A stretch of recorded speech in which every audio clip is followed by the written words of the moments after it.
नमस्कार, आप देख रहे हैं स्पेशल रिपोर्ट। मैं हूं आपके साथ आयुषी गुप्ता। चले रुक करते हैं खबरों की ओर। दुनिया के लिए इस वक्त सबसे बड़ी खबर है अमेरिका से, जहां डोनाल्ड ट्रंप का जादू चल गया है। अमेरिकी चुनाव में शानदार जीत के साथ डोनाल्ड ट्रंप अमेरिका के 47वें राष्ट्रपति होंगे और अपनी जीत के बाद संबोधन में ट्रंप ने कहा, हम युद्ध में विश्वास नहीं करते, अब कोई युद्ध नहीं होने देंगे। ट्रंप ने कहा कि हम अपनी सीमाओं को सुरक्षित करेंगे। ट्रंप ने कहा कि हम युद्ध में विश्वास नहीं करते। तो ये बड़ी जानकारी आपको दे रहे हैं। सुपर पावर के सुपर बॉस ट्रंप बने हैं। 3 तस्वीरें आपको टीवी स्क्रीन पर दिखा रहे हैं। ये तस्वीर सामने आई है और फिलहाल 2 तस्वीरें आपको दिखा रहे हैं। अमेरिका में एक बार फिर ट्रंप सरकार और उसके बाद से देखिए खुशी का माहौल देखने को मिला और बधाई देने वालों का तांता भी देखने को मिला। तस्वीरें भी टीवी स्क्रीन पर।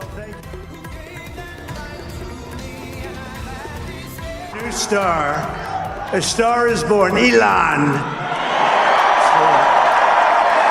Philadelphia and different parts of Pennsylvania campaigning. But he's a character, he's a special guy, he's a super genius. We have to protect our geniuses. We don't have that many of them. We are now winning in Michigan, Arizona, Nevada, and Alaska, which would result in us carrying at least 315 electoral votes, but that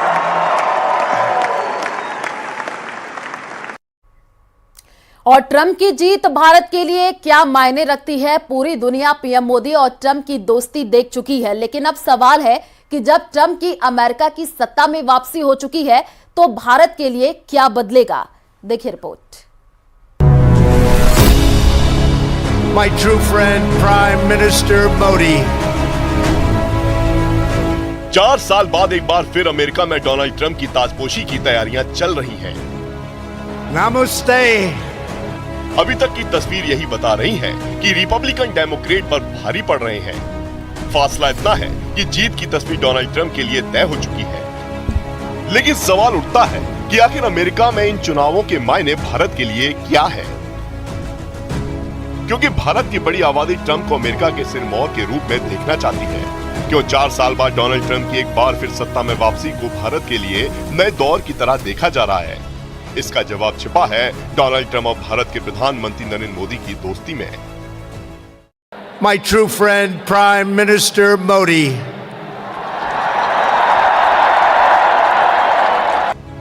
Trump और मोदी की दोस्ती की चर्चा समय समय पर होती रही है। अमेरिका में हाउडी मोदी कार्यक्रम में पीएम मोदी का वेलकम हो या भारत में डोनाल्ड ट्रंप की शानदार मेजबानी हो, ऐसे कई मौके आए हैं जब ट्रंप ने नरेंद्र मोदी की दिल खोलकर तारीफ की है। हाउडी मोदी कार्यक्रम की चर्चा इसलिए भी होती है क्योंकि किसी भी विदेशी के लिए अमेरिका में ये सबसे बड़ी सभाओं में से एक थी। इस कार्यक्रम में 50,000 लोगों के सामने डोनाल्ड ट्रंप ने नरेंद्र मोदी की मेजबानी की थी। Love this gentleman to my right. They really do. Those people went crazy. That was like Elvis. That was like an American. He's like an American version of Elvis. It was like we brought in the middle of an all-American deal. Elvis Presley came back. इसी कार्यक्रम के बाद PM Modi ने गुजरात के अहमदाबाद में Donald Trump का grand welcome किया था। दुनिया के सबसे बड़े क्रिकेट स्टेडियम में हुई इस मेहमान नवाजी ने डोनाल्ड ट्रंप को गदगद कर दिया था, क्योंकि इस दौरान स्टेडियम में 1,20,000 से ज्यादा लोग मौजूद थे। I want to thank Prime Minister Modi of India for allowing us to have what we requested from before the problem arose, and he was terrific. We'll remember it. दोनों देशों के राजनेताओं के बीच ये तालमेल सिर्फ सांकेतिक नहीं है, बल्कि दोनों के विचार भी राष्ट्रवाद की भावना से भरे हैं। पीएम मोदी का India first vision Donald Trump के अमेरिका फर्स्ट विजन से बिल्कुल मिलता जुलता है। दोनों घरेलू विकास, आर्थिक राष्ट्रवाद, इंटरनेशनल बॉर्डर की सिक्योरिटी पर जोर देते हैं। यही वजह है कि अमेरिका की सत्ता में ट्रंप के आने के मायने भारत के लिए बहुत अहम हो जाते हैं। माना जा रहा है कि ट्रंप प्रशासन भारत से जुड़ी इकोनॉमिक और ट्रेड पॉलिसीज पर जोर देने वाला है। चीन को लेकर जो चिंताएं भारत की रही हैं, भारत का वो रुख भी ट्रंप के रुख से मेल खाता है। ट्रंप प्रशासन भारत के साथ रक्षा सहयोग को और बेहतर बना सकता है। ट्रंप की इमिग्रेशन और H-1B वीजा पॉलिसी का भी प्रभाव भारत पर पड़ सकता है, क्योंकि ट्रंप वीजा को लेकर सख्त नियमों के पक्षधर हैं। हालांकि आतंकवाद पर ट्रंप और मोदी का एक जैसा रुख भारत अमेरिका संबंधों को नई ऊंचाइयां दे सकता है। यानी एक बार फिर अमेरिका में ट्रंप का सत्ता पर काबिज होना कई मायनों में अहम साबित होने जा रहा है।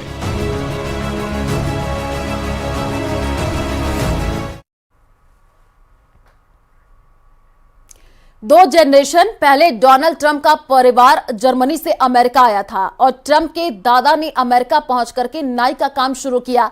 इसके बाद परिवार की किस्मत ऐसी बदली कि ट्रंप फैमिली ने कभी पीछे मुड़ करके नहीं देखा। कारोबारी बनने से लेकर के राष्ट्रपति बनने तक की नई कहानी आपको इस रिपोर्ट में समझाते हैं। 2016 में जब डोनाल्ड ट्रंप पहली बार अमेरिका के राष्ट्रपति बने, उसके बाद ट्रंप को लेकर कई तरह की दिलचस्प कहानियां अखबारों में छपती रही। ट्रंप का व्यक्तित्व बेबाक है, वो जितना छिपाते हैं उससे ज्यादा खुद के बारे में बताते हैं। डोनाल्ड ट्रंप के दादा फ्रेडरिक जर्मनी के रहने वाले थे। अमेरिका आकर फ्रेडरिक ने नाई का काम करना शुरू किया। कुछ पैसे इकट्ठा कर लेने के बाद उन्होंने अलास्का में खनन के बिजनेस में हाथ आजमाया। उनका ये बिजनेस चल पड़ा। उनकी खदानों से खूब सोना निकला। ट्रंप चांदी के चम्मच के साथ पैदा हुए हैं। ट्रंप के पिता फ्रेड ट्रंप ने जी तोड़ मेहनत कर खड़ा किया ट्रंप एम्पायर, जिसकी सीढ़ियां चढ़ते हुए ट्रंप अमेरिका ही नहीं दुनिया के बड़े रियल एस्टेट कारोबारी बन गए। और फिर 1980 के दशक से पैदा हुई सियासत करने की ट्रंप की इच्छा को पंख लगा 2016 में, जब ट्रंप राष्ट्रपति चुनाव में भारी जीत हासिल कर व्हाइट हाउस में जा बैठे। फ्रेड के 5 बच्चों में डोनाल्ड ट्रंप चौथे हैं। अमेरिका के न्यूयॉर्क में 14 जून 1946 को डोनाल्ड ट्रंप का जन्म हुआ था। ट्रंप ने 7वीं क्लास तक की पढ़ाई न्यूयॉर्क शहर में की। ट्रंप को 13 साल की उम्र में ही मिलिट्री स्कूल जाना पड़ा। ट्रंप के जीवनीकार मार्क फिशर के मुताबिक डोनाल्ड ट्रंप मिलिट्री स्कूल में भी अपने साथ पढ़ने वालों पर चीखते और चिल्लाते थे। पिता से मिली परवरिश ने ट्रंप को स्वाभाविक तौर पर प्रतिस्पर्धी बना दिया था। मिलिट्री स्कूल में भी उनका वही रवैया रहा। यहाँ भी वो सभी के साथ प्रतिस्पर्धा करते थे। ट्रंप राजनीति में आने के बाद भी यही सब करते रहे। 2020 में जब उन्हें हार मिली तो इसे कबूल करने से उन्होंने इनकार कर दिया। नतीजा कैपिटल हिल कांड हुआ। ट्रंप आसानी से हार मानने वाली शख्सियत नहीं है। 2020 का चुनाव हारने के बावजूद राष्ट्रपति उम्मीदवार के तौर पर कोई भी रिपब्लिकन नेता ट्रंप को रिप्लेस नहीं कर पाया। ट्रंप ने एक एक कर सबसे पहले पार्टी में विरोधियों को हराया और फिर राष्ट्रपति उम्मीदवार के तौर पर 2024 के चुनाव में जगह पक्की की। 1964 में मिलिट्री स्कूल से पास आउट होने के बाद ट्रंप ने 2 साल तक फोर्डहम यूनिवर्सिटी में पढ़ाई की।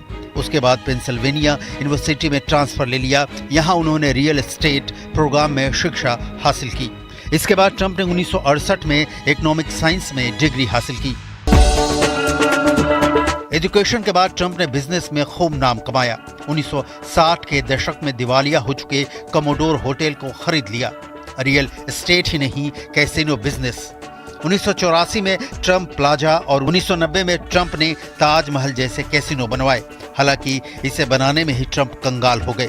कुछ साल बाद न्यूयॉर्क टाइम्स ने ट्रंप के बारे में लिखा, ट्रंप सफलता के ऐसे पर्याय बन चुके हैं कि उनकी कंपनियों का दिवालिया होना भी उनकी प्रतिष्ठा को डिगा नहीं पाया। शायद दूसरों पर लागू होने वाले नियम ट्रंप पर लागू नहीं होते। ट्रंप ने बिजनेस में जितना नाम कमाया, पर्सनल लाइफ में उतने ही बदनाम हुए। 1977 में नए साल के शाम ट्रंप ने इवाना को शादी के लिए प्रपोज किया। 9 अप्रैल 1977 को दोनों ने शादी कर ली। इवाना और ट्रंप के 3 बच्चे हुए। इनमें डोनाल्ड जूनियर, बेटी इवांका और सबसे छोटा बेटा एरिक शामिल है।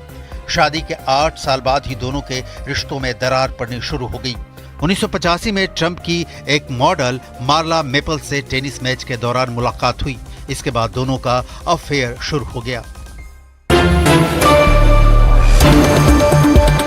ट्रंप ने हॉलीवुड की फिल्मों और सीरीज में एक्टिंग का काम भी किया है। ट्रंप आधिकारिक तौर पर 2015 में अमेरिका की राजनीति में कूदे। उन्होंने रिपब्लिकन पार्टी की तरफ से राष्ट्रपति उम्मीदवार के तौर पर चुनाव लड़ने की घोषणा की। ट्रंप ने मेक अमेरिका ग्रेट अगेन के नारे के साथ अपने प्रचार अभियान की शुरुआत की। ट्रंप ने विदेश नीति के मामले में अमेरिका फर्स्ट की पॉलिसी पर जोर दिया। ट्रंप की नीतियों को लेकर अमेरिकी बटे हुए हैं, लेकिन ट्रंप को चाहने वालों की कोई कमी नहीं है। इस बार ट्रंप जीतते हैं तो उम्र के इस पड़ाव पर जब वो 78 साल के हो चुके हैं, उनके व्यक्तित्व में बदलाव लगभग नामुमकिन है।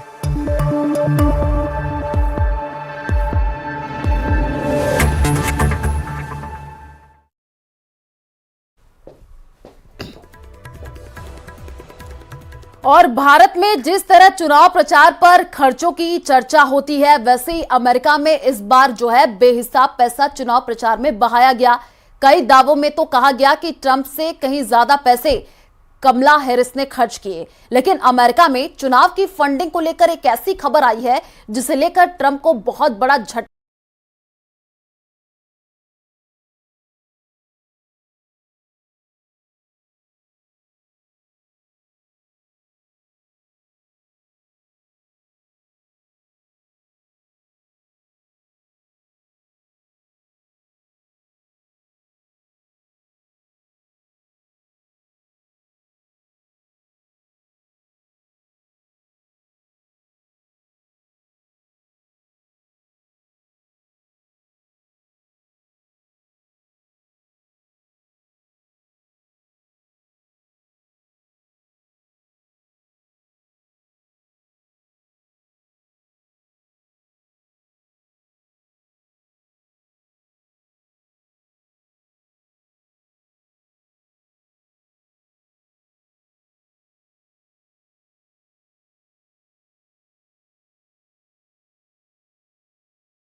heights that it has never seen before. The future is gonna be amazing!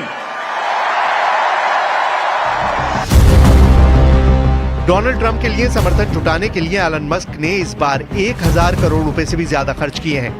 यानी डोनाल्ड ट्रंप की खातिर एलन मस्क ने इस बार नोटों की बारिश कर दी। And now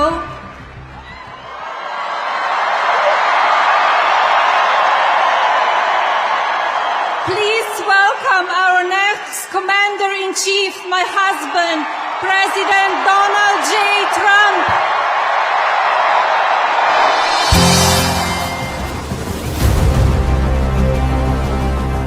अमेरिका में चुनाव की फंडिंग के बहुत सख्त कायदे हैं और उन्हें पारदर्शी बनाने और भ्रष्टाचार रोकने के लिए फेडरल इलेक्शन कमीशन है। अमेरिका में 3 तरह से राजनीतिक दलों और नेताओं को फंडिंग की जाती है। एक व्यक्ति प्रचार के लिए उम्मीदवार को $3,300 तक ही फंड कर सकता है, यानी $2.25 लाख रुपए। इसके बाद होती है पीएसी यानी पॉलिटिकल एक्शन कमेटी, जो एक उम्मीदवार को $5,000 तक की फंडिंग कर सकती है, यानी $4,20,000 रुपए। 2010 में अमेरिका के सुप्रीम कोर्ट की इजाजत से बनाई गई सुपर पीएसी, जिसमें फंडिंग की सीमा हटा दी गई, यानी असीमित कर दी गई। बस शर्त यह है कि वो फंडिंग उम्मीदवार से जुड़ी स्वतंत्र संस्थाओं को दी जाएगी, न कि सीधे प्रचार के लिए।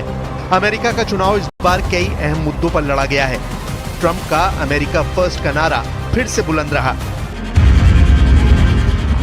कमला हैरिस का समर्थन करने वालों में भी कई हाई प्रोफाइल चेहरे हैं। सिंगर और एक्ट्रेस जेनिफर लोपेज ने कमला हैरिस को न सिर्फ सपोर्ट किया, बल्कि उनके लिए धुआंधार प्रचार भी किया।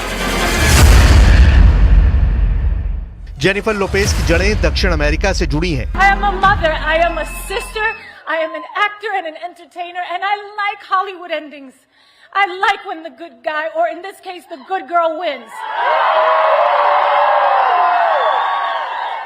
And with an understanding of our past and a faith in our future, I will be casting my ballot for Kamala Harris for President of the United States proudly.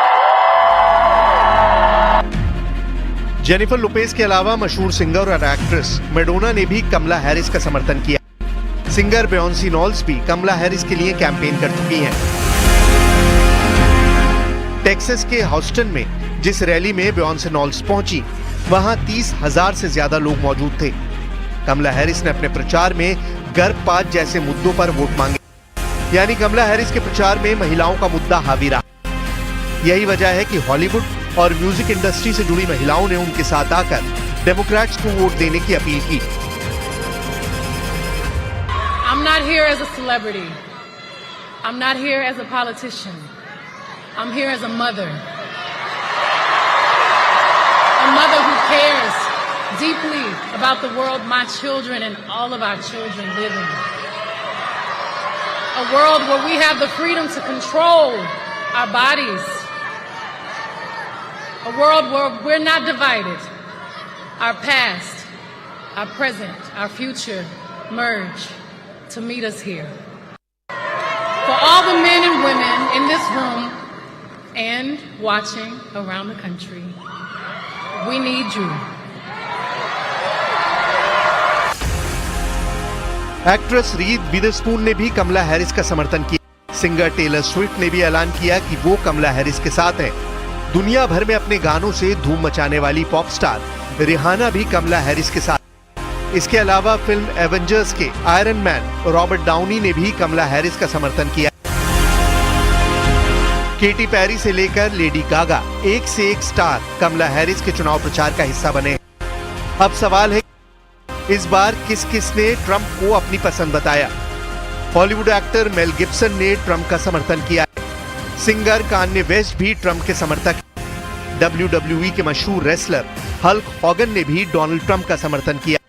Trump के लिए प्रचार करने पहुंचे रेसलर हल्क हॉगन की Madison Square में entry देखिए। ये उनका रेसलिंग रिंग में उतरने वाला अंदाज है जो अमेरिका के लोगों ने दशकों तक देखा है। You know something, Trump maniacs? I don't see no stinking Nazis in here. I don't see no stinking domestic terrorists in here. The only thing I see in here are a bunch of hard-working men and women that are real Americans, brother.